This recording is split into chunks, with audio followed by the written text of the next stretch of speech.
नमस्कार, मी प्रीती. जयनगरी न्यूज चॅनलमध्ये आपले स्वागत आहे. महाविकास आघाडी आणि महाविकास आघाडीमध्ये सामील असलेले पुरोगामी पक्ष यांच्या वतीनं बदलापूर, कलकत्ता, संपूर्ण देशामधल्या महिलांच्या अत्याचाराविरुद्ध 24 तारखेला महाराष्ट्र बंदची घोषणा करण्यात आली होती. परंतु हायकोर्टाने निर्णय दिल्यामुळं बंद करता येत नाही, बंद बेकायदेशीर म्हणून घोषित केलेला आहे. त्यामुळं मुंबईतल्या महाविकास आघाडीच्या नेत्यांनी उद्याचा बंद परत घेतलेला आहे. म्हणून सोलापूरच्या जनतेला मी आव्हान करत आहे, श्रमिकांना आव्हान करत आहे, उद्या बंदमध्ये सहभागी न होता शांततेने तुमचे व्यवहार सुरळीत ठेवा. सकाळी 10 ते 12 वाजेपर्यंत प्रमुख कार्यकर्ते पूनम गेटवर जमतील आणि तोंडाला काळ्या पट्ट्या लावून सरकारचा निषेध करतील.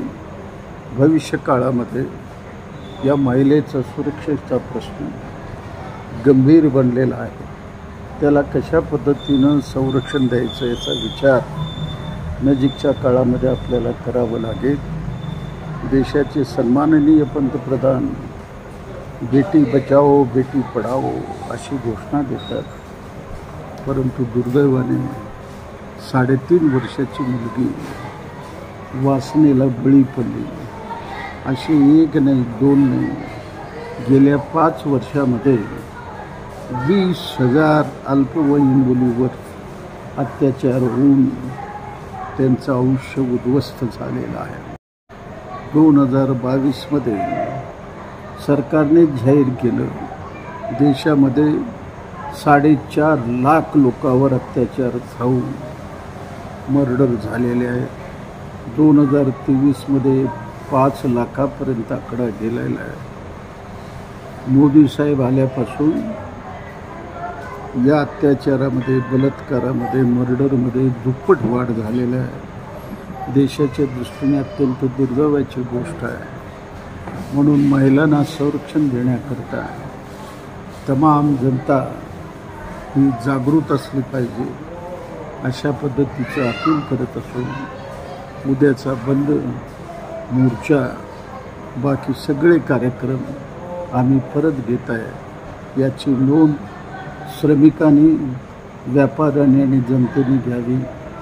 त्याच पद्धतीनं रिक्षा बंद होणार आहे. त्या रिक्षावाल्यांना सुद्धा माझी विनंती राहणार आहे, उद्या तुमचा रिक्षाचा व्यवहार सुरळीत ठेवा, कोणालाही त्रास होणार नाही याची खबरदारी घ्या, अशा पद्धतीची विनंती करतो.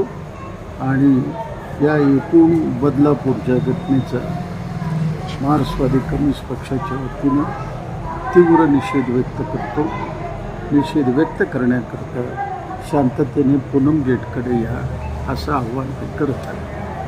अशाच प्रकारे तुमच्या भागातील बातम्या पाहण्यासाठी जयनगरी चॅनलला लाईक करा, सबस्क्राईब करा, बेल आयकॉनला क्लिक करा आणि शेअर करा.